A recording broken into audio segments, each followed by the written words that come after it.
Convido você a ler a sua Bíblia.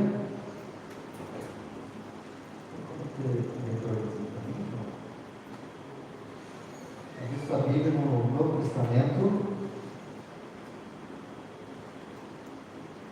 2 Timóteo, capítulo 4, versículos 6 a 8.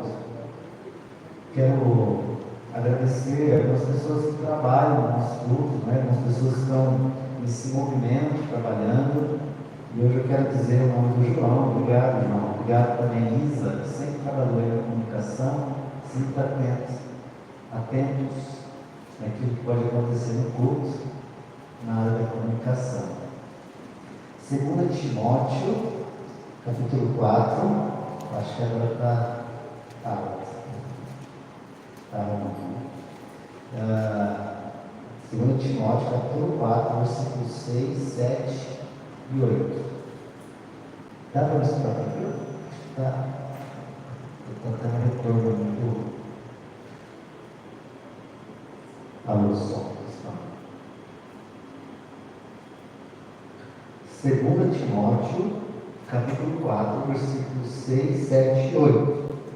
Diz assim a palavra do Senhor. Minha versão um pouquinho diferente. Igual aquela. Quanto a mim, minha vida já foi derramada como oferta para Deus. O tempo de minha morte se aproxima. Lutei com combate, terminei a corrida e permaneci fiel. Agora o prêmio me espera, a coroa da justiça do Senhor, o justo juiz, me dará no dia de sua volta.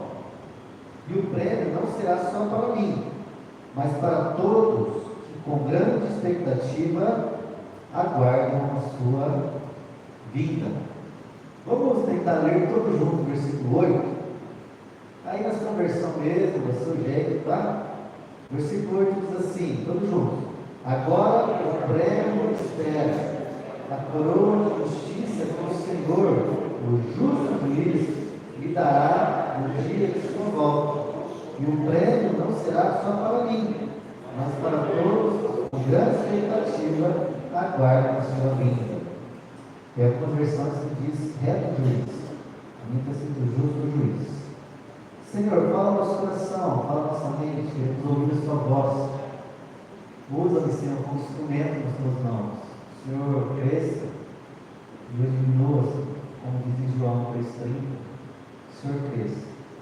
Fala nosso coração, seja o tempo de observar e aplicar a tua palavra na nossa vida, em nome de Jesus. Amém. Nós estamos numa série de mensagens que chama A Esperança no Messias.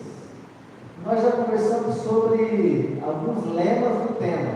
Existe o tema, e desse tema existem os lemas. Um dos lemas, o primeiro lema foi a esperança no Messias, é olhar para Jesus como rei. Já conversamos sobre isso, Jesus como rei. O segundo domingo foi a esperança no Messias, é olhar para Jesus como o libertador. Conversamos isso semana passada, sobre Jesus, o libertador. E hoje nós vamos conversar sobre a esperança no Messias, é olhar para Jesus como o juiz. Jesus como juiz. Há de concordar comigo que a tecnologia ela está muito avançada, né? Todos nós temos um celular, né? Tem alguém que não tem celular, será, hoje? Eu creio que existem pessoas que não têm celular, mas a grande maioria da população tem o seu celular. Confesso que o meu não é um dos mais tecnológicos, mas eu posso fazer muita coisa no celular. Eu posso fazer coisas que há 10 anos atrás nós não conseguiríamos. Eu não sei como que alguém pode viver sem o Waze, chegando numa cidade onde não conhece nada das estradas e chegar lá e estar andando pelas ruas, pelos endereços sem conhecer. Eu lembro que quando eu cheguei em Brasília, para quem conhece, não tem esquina, né? É tudo avenidas e tesourinhas, acho, mas é como se fossem retornos, né? Vários retornos, você vai, para você virar, você precisa fazer um retorno e entra, não tem esquina, interessante. E quando a igreja de Brasília nos chamou, a gente foi então de carro para lá, chegando, saindo de manhãzinha, chegando lá já na noitezinha, mesmo com eles, nos perdemos. Aí a gente olhou para o outro e disse: imagina as pessoas que não têm, né, antigamente, como que se achavam. No celular também a gente pode usar essa tecnologia para pagar conta, para receber dinheiro, para ver seu saldo na conta bancária, fazer o Pix. Pessoas que viajam para muito longe, estão no sofá da sua casa. Se você quiser ir para a Indonésia, passear nas ruas da Indonésia, você pode, mesmo estando no seu sofá. Né? A tecnologia, ela veio de uma forma muito avançada. Concorda comigo?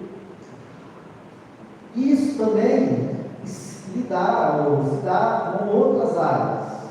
Pessoas que foram para o espaço, pessoas que foram para o fundo do mar, pessoas que estão trabalhando em várias áreas da tecnologia, nos trazendo inovações na agropecuária, nas plantações, no campo, inovações dentro da nossa própria casa, né?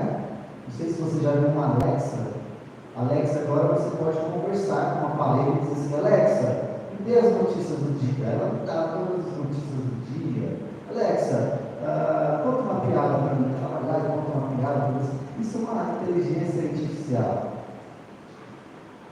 Nós vemos também que a tecnologia, o avanço tecnológico chegou também na área da medicina. Aparelhos que antigamente não tinham, e hoje nós conseguimos ter cirurgias meticulosas, cirurgias difíceis, que aparelhos ajudam. Temos avanços tecnológicos na área da medicação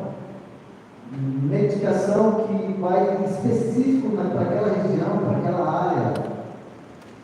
Lembro que quando eu estava fazendo minha licenciatura em São José do Rio Preto, apareceu lá a primeira cirurgia do cérebro, onde abriu o cérebro do paciente, o paciente acordado, conversando com o médico e a cirurgia acontecendo.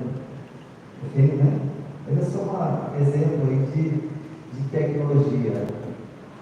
O que eu quero dizer com isso? Quero dizer com isso que a tecnologia avançou, a inteligência talvez foi se estendendo, e os grandes empresários investem uma grana pesada para tentar retardar a morte humana. Compreende isso? Concorda com isso? Muita gente investindo muito para que a pessoa possa descobrir uma fórmula para que ela possa viver mais. Pessoas que investem milhões e milhões para que ela possa morrer o mais tarde possível. E a verdade é que todas essas tecnologias, esses avanços tecnológicos são importantes, é algo essencial para a vida humana, porém não resolve o problema da morte.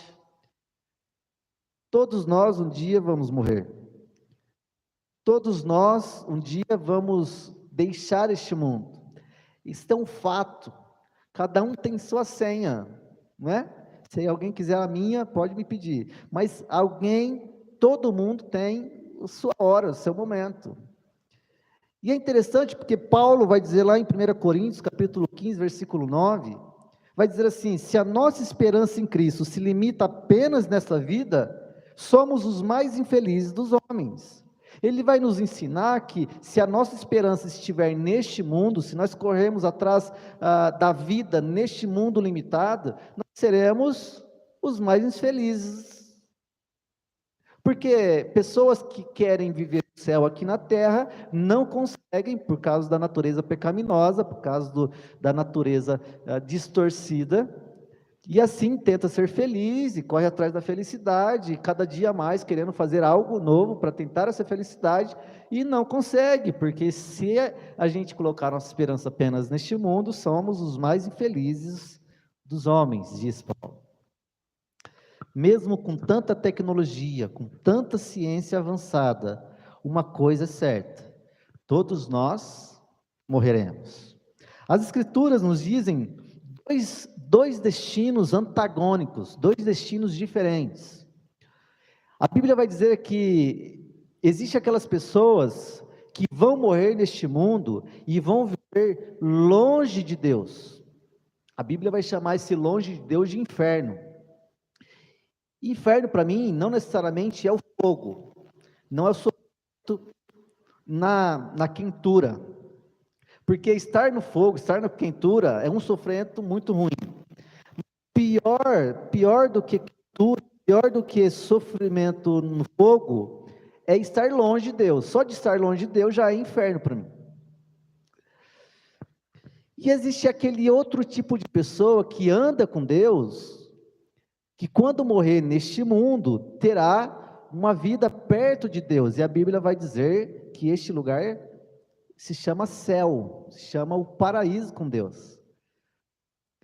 Destinos diferentes, e a Bíblia vai nos ilustrar isso através de um símbolo: tribunal. A Bíblia, ela ilustra de várias formas, de várias maneiras, e parece que Deus gosta dessa analogia de tribunal, né? Onde há um juiz, há um moderador, há um advogado, há lá os culpados, e Deus usa isso, né? A profissão de advogado, diz aí os advogados presentes, dizem que há 3.000 anos antes de Jesus já existia essa profissão de advogado. Pessoas que eram da comunidade, não sabiam falar, se defender, e aí existia uma pessoa que se colocava perante ou o Senado, ou o imperador, ou o grande juiz, para dizer, para falar, intercedendo para aqueles que estavam indefesos. E a Bíblia vai dizer isso em vários aspectos. Registrado mesmo, a Bíblia vai nos ensinar, por exemplo, como Moisés, não é? Usando ali, sendo advogado, intercedendo pelo povo. Lembro da história de Salomão, onde Salomão estava no seu trono e chega duas mulheres chorando por um filho. E aí, uma quer o filho, a outra quer o filho. Não, esse filho é meu, esse filho não é seu, esse filho é meu. E aí, Salomão, na sua grande sabedoria, diz assim: espera um pouquinho, então vamos fazer o seguinte: já que as duas dizem que o filho é da outra, né, é seu, vamos cortar esse menino no meio, cada um fica com uma parte do menino.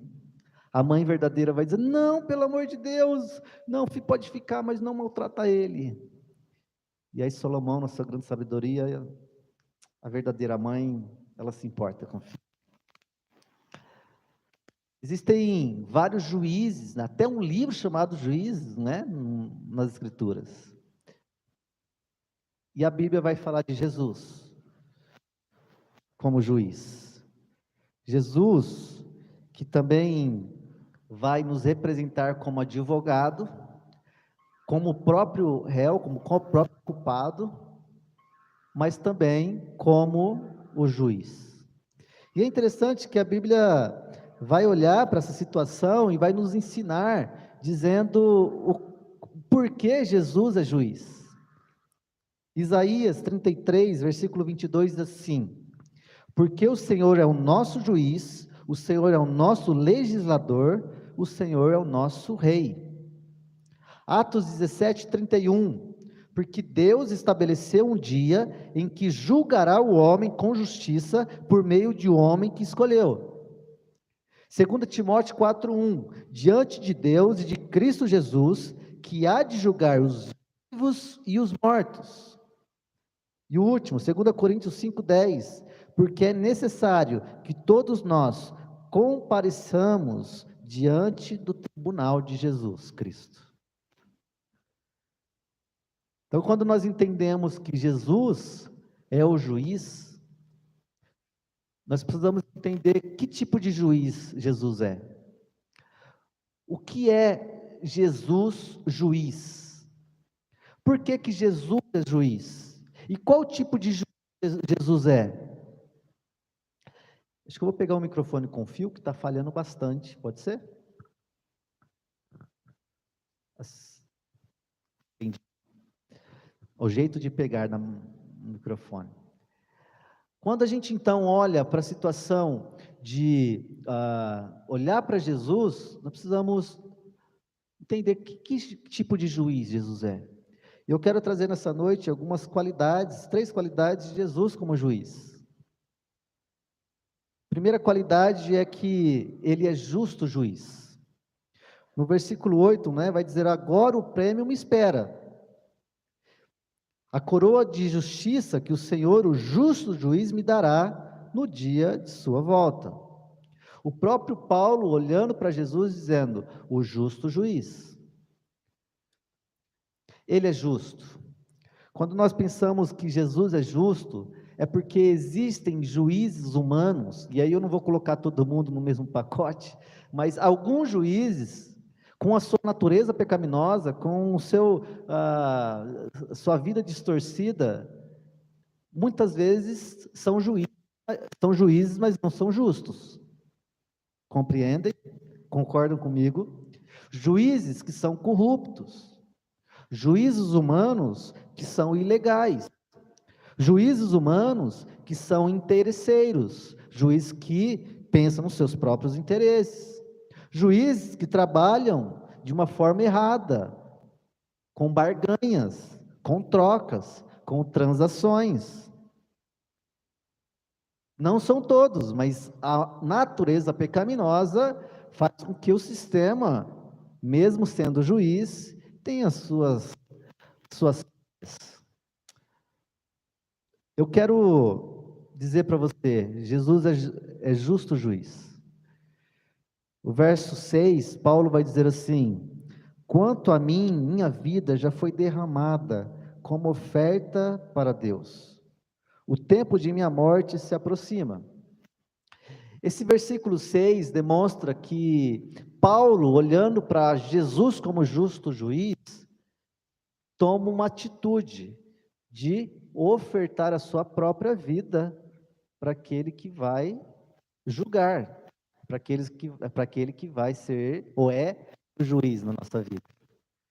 Paulo já está no final da vida e ele escreve para Timóteo dizendo assim: Timóteo, está chegando a minha hora de morrer, está chegando a minha hora de partir, e o justo juiz vai me julgar. Mas uma coisa você precisa saber, Timóteo: eu entreguei a minha vida como oferta de amor perante o grande juiz. Atos dos Apóstolos, capítulo 13, versículo 39, por meio dele, todo aquele que crê é justificado de todas as coisas, das quais não podiam ser justificados pela lei de Moisés. 1 Coríntios 6, 11, assim foram alguns de vocês, mas vocês foram lavados, foram santificados, foram justificados no nome do Senhor Jesus Cristo e no Espírito do nosso Deus. Paulo vai nos ensinar que diante desse justo juiz, nós somos justificados quando nós oferecemos a nossa vida diante dele. Ofertamos a nossa vida diante dele. Ele é justo porque ele olha para a sua vida e vê que a sua vida foi ofertada diante de Jesus, diante do próprio juiz. Quando nós falamos que ele é justo juiz, nós estamos dizendo: Jesus é este que poderia condenar você, mas ele é tão bondoso, tão gracioso, tão misericordioso, que ele vai dizer: aquele que crê em mim não perecerá, mas terá a vida eterna. E se essa promessa acontece comigo e você crê em Jesus, você vive Jesus, você se coloca diante de Jesus, você se oferece a Jesus, diante de Deus você é justificado. Não há mais condenação contra você. É o mesmo que dizer assim: olha, nós estamos lá diante do juiz, e o juiz vai dizer assim: ei, Diego, você fez um crime horrível, você é um criminoso que não tem como pagar, mas eu vou justificar o seu crime, você está livre, porque eu vou pagar esse crime no seu lugar. Perante a sociedade, eu não devo mais para a justiça, porque eu fui justificado. E essa justiça diante do Senhor só vem porque eu entendo que eu preciso me oferecer, me doar, viver Jesus em todo o tempo. Entende? Ele é justo juiz. Ele é justo juiz. Eu vou trocar de microfone.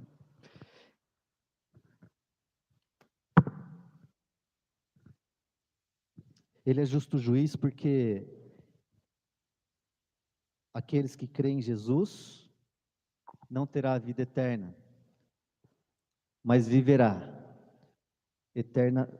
Aqueles que creem em Jesus não perecerá eternamente, mas viverá nos céus, onde não haverá mais choro, não haverá mais lágrimas e nem não haverá mais morte. Paulo não era justo, pelo contrário, né? Ele maltratava os cristãos. Mas a partir do momento que Jesus alcança Paulo, ele é justificado. E pela fé, ele vive e anda com Jesus em todo o tempo. Jesus não trabalha com barganhas. Ah, eu dou para você me dar salvação. Jesus não trabalha com corrupção. Ah, Senhor, olha só, eu vou entregar aqui o dízimo, vou entregar aqui alguma coisa para que eu possa ganhar alguma coisa do Senhor. Deus não trabalha com interesse. Ah, Senhor, olha o que eu estou fazendo, hein, Senhor? Olha só, hein? E aí a gente começa a querer exigir alguma coisa. E aí a gente começa a ouvir absurdos de líderes religiosos dizendo para você declarar, para você ordenar, para você exigir alguma coisa de Deus. Eu exijo, eu declaro, eu ordeno. E Jesus vai dizer: olha, sou eu que mando aqui. Eu que sou o juiz. Sou eu que bato o martelo final. Sou eu que tenho o comando da sua punição. Eu que tenho o comando daquilo que vai acontecer com você, porque eu sou o juiz. O justo juiz. Pode ter certeza. Aquilo que Deus fizer, a vontade do Senhor é justa, é poderosa, é milagrosa também. Paulo, no versículo 6, vai dizer: olha, quanto a mim, minha vida já foi derramada como oferta para Deus. Agora eu sou justificado. O justo juiz, ele não é corrupto, ele não é ilegal e ele não é interesseiro. Mas além de justo juiz, a segunda qualidade de Jesus como juiz é que ele é sistemático juiz. Olha o versículo 7 comigo, dizendo assim, Paulo dizendo, né? Lutei o bom combate, terminei a corrida e permaneci fiel. Ele é sistemático juiz, porque existe um processo, entenda comigo, existe um processo, existem regras, existe uma ordem, um planejamento, um sistema a ser seguido. Não é algo bagunçado, não é só chegar e dizer assim: ah, eu vou de vez em quando lá na igreja presbiteriana e Jesus agora vai me levar para o céu. Ah, agora eu estou aí fazendo né, algumas coisas fora da igreja, não é? Traio minha esposa, eu faço algumas coisas que vêm na minha cabeça e no final Jesus me ama e me salva. Jesus te ama e te salva. Mas entenda, existe um processo, existe um sistema, existe um planejamento, uma ordem a ser seguida. Paulo vai dizer no versículo 7, olha, lutei o bom combate, combati um bom combate. Paulo está dizendo assim, olha, eu, nesta vida, a partir do momento que Jesus me alcançou, eu tive lutas, lutei contra inimigos, contra perseguições, contra tentações. A Bíblia vai nos ensinar sobre essa ordem. Olha lá, 1 Coríntios capítulo 14, versículo 33, pois Deus não é Deus de desordem, mas de paz, como em todas as congregações dos santos. 1 Coríntios 14, 40, mas tudo deve ser feito com decência e ordem. 2 Timóteo 2,15, procure apresentar-se a Deus aprovado como obreiro que não tem o que se envergonhar, e que maneja corretamente a palavra da verdade. Último, Romanos 12, 11, nunca falte a vocês o zelo, sejam fervorosos no Espírito, sirvam ao Senhor. Deus está dizendo que nessa caminhada com Ele, é necessário ter um zelo, é necessário ter uma consciência de fidelidade àquilo que você serve. Não é viver fora aí no mundo de qualquer forma, de qualquer jeito, e aqui na igreja como se nada tivesse acontecido. É entender que a igreja é um lugar, é um hospital para consertar os seus erros que você faz lá fora. Não é dizer assim, não, está tudo bem aqui na igreja e lá fora continua fazendo as mesmas coisas, nas mentiras, nas corrupções, nas ilegalidades.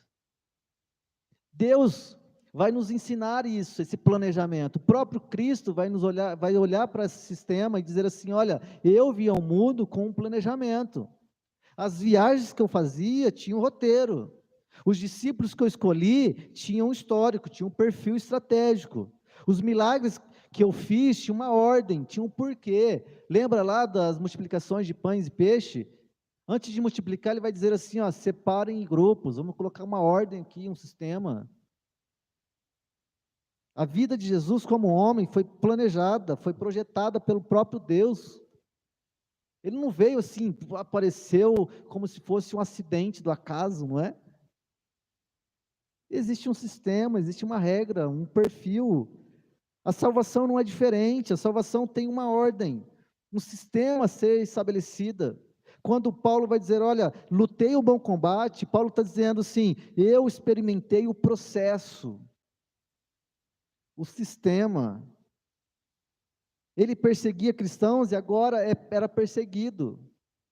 Ele perseguia cristãos, foi alcançado e agora as pessoas os perseguiam. O perseguia. O justo juiz disse para ele se arrepender. Ele passou a viver intimidade com Jesus e compartilhando Jesus em todo tempo. Mas não era fácil. Não era fácil porque ele disse, olha, lutei o bom combate. Lutou constantemente contra o pecado.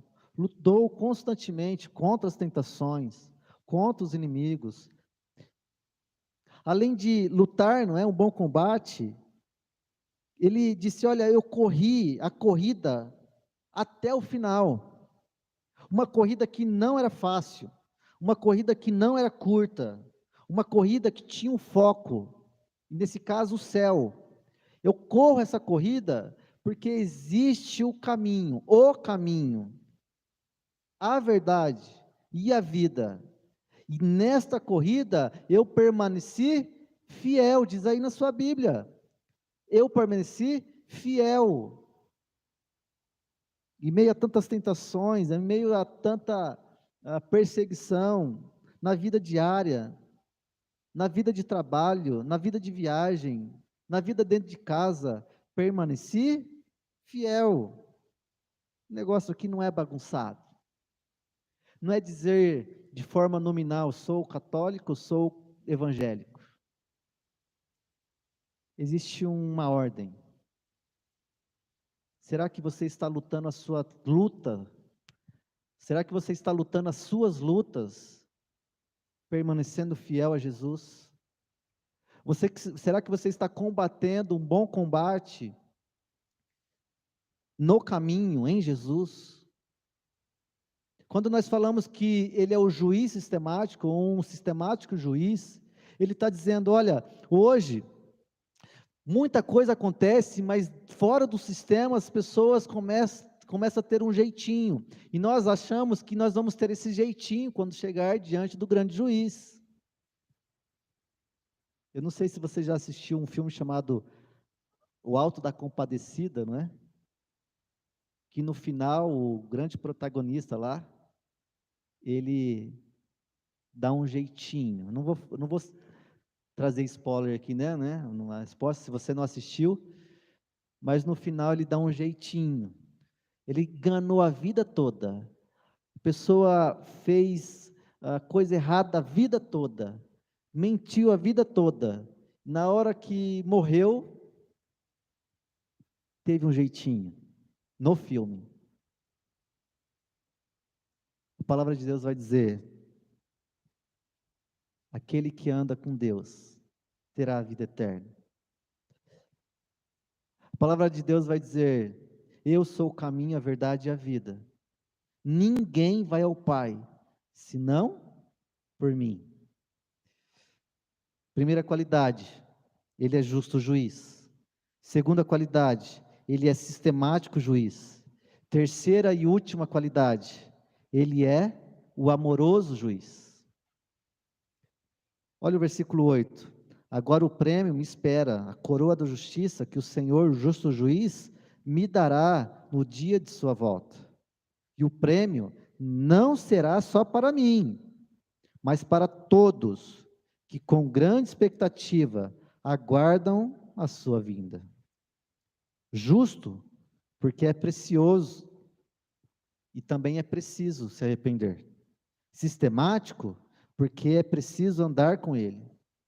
Amoroso, porque é preciso amá-lo, porque ele nos amou primeiro.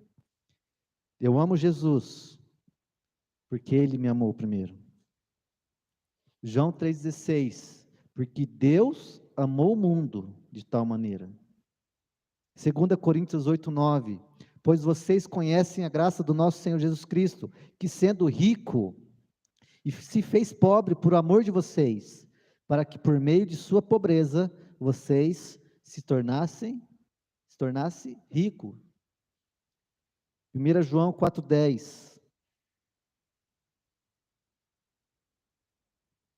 Nisso consiste o amor, não que nós tenhamos amado a Deus, mas em que Ele nos amou e nos enviou o Seu Filho como propiciação pelos nossos pecados.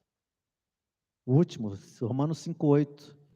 Mas Deus demonstra o seu amor para conosco, mesmo Cristo morrendo em nosso favor quando ainda éramos pecadores. Jesus não é malvado, ele não é ruim. Tem gente que pensa que Jesus está com um chicote na mão, né? O grande juiz está com um chicote na mão, esperando você errar para dar uma chicotada em você, esperando você errar para te condenar. Ele é justo, ele é sistemático, mas saiba disso, ele é amoroso. Não importa o seu passado, não importa as suas falhas de hoje, não importa nem mesmo as suas falhas do amanhã, ele te ama e ponto. Ele não te ama mais porque você faz mais, ele te ama e ponto. Ele não te ama menos porque você faz menos, ele te ama e ponto. O amor dele não muda. Nós nos aproximamos do amor ou nós nos afastamos do amor? O justo juiz vai dizer que aquele que não está no amor não merece a vida eterna, porque ele é justo e existe um sistema, uma ordem. Mas aquele que se aproxima do amor, esse terá vida eterna. Jesus é justo, ele é sistemático, mas ele é amoroso. Eu quero dizer que Jesus é este que olha para as suas falhas, Jesus é esse que olha para os seus pecados, para as suas aflições, e diz: eu sou o juiz, que vou dar a palavra final para você. Mas eu, como juiz, me coloco como advogado. O juiz se coloca como advogado para te defender, porque aquele que crê em Jesus tem a vida eterna. E ele, como intermédio diante do Senhor, disse: Eu sou o seu advogado. Mas não apenas como juiz e não apenas como advogado. Ele se coloca como culpado. E a palavra de Deus vai dizer: Ele levou sobre si as nossas iniquidades e as nossas enfermidades. Ele se coloca no seu lugar, no meu lugar, como culpado. E ali, como culpado, ele vence, ele é morto, mas vence a morte no terceiro dia. Para dizer: olha, agora aquele que crê em mim é justificado. Não tem mais condenação eterna. Não tem mais injustiça sobre ele, porque ele é justificado. Quero terminar com uma historinha que mexeu muito ao meu coração. Existia uma família, não é, onde os pais, com 2 filhos, deixaram os 2 filhos com os avós no sítio. E esses 2 filhos, né, um menininho e uma menininha, ali em torno de 10 anos, 8 anos, não é? E estavam ali com a avó passando as férias. E a avó, os pais voltaram para casa, deixaram os netos com os avós, os filhos com os avós, né? Os avós estavam com os netos. E aí o menininho ganhou então um estilingue do avô.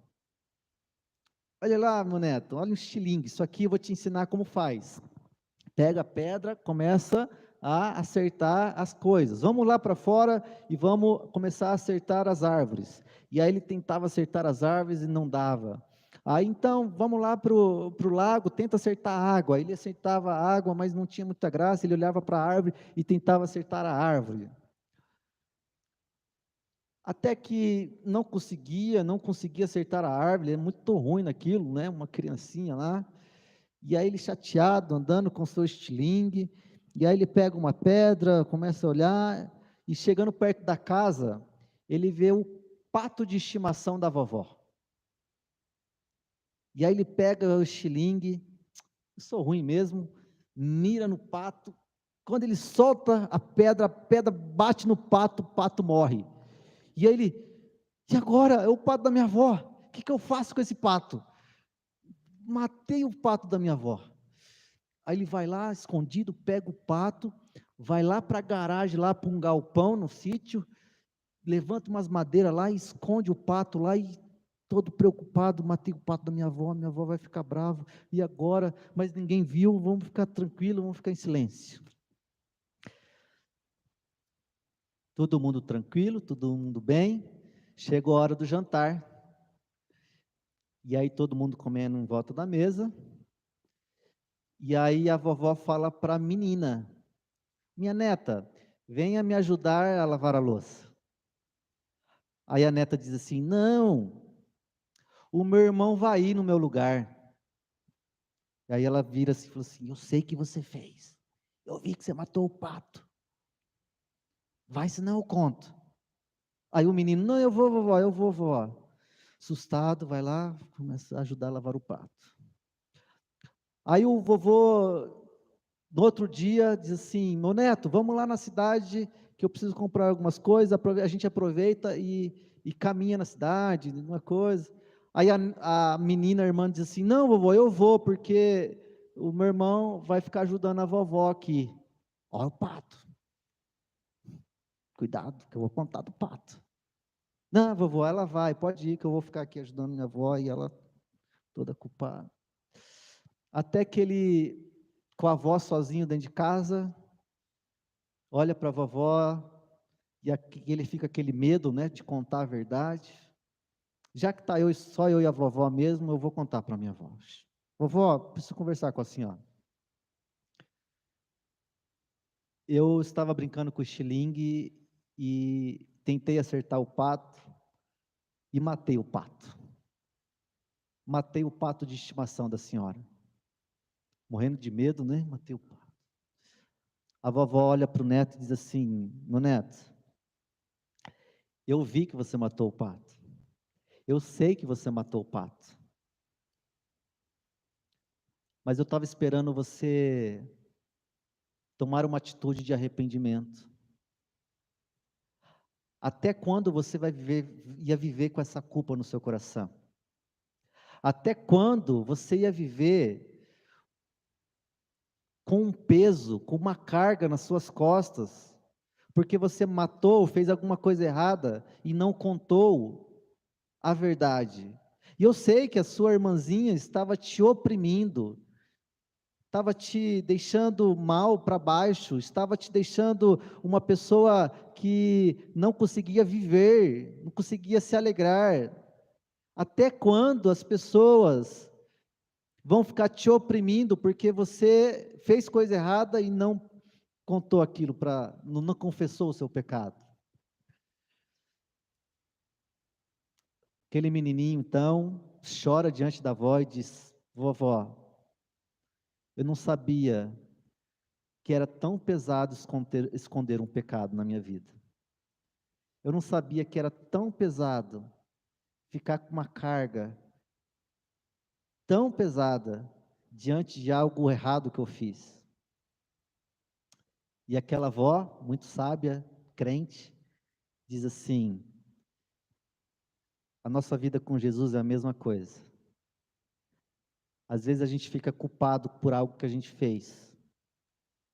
E a gente fica com medo do juiz. A gente fica com medo de confessar. A gente fica com medo do pecado que aconteceu e culpado por aquilo que aconteceu. Mas saiba de uma coisa: esse grande juiz, Jesus, já pagou o pecado naquela cruz. E não há mais condenação para aqueles que estão em Jesus Cristo. Nós vamos cantar uma música.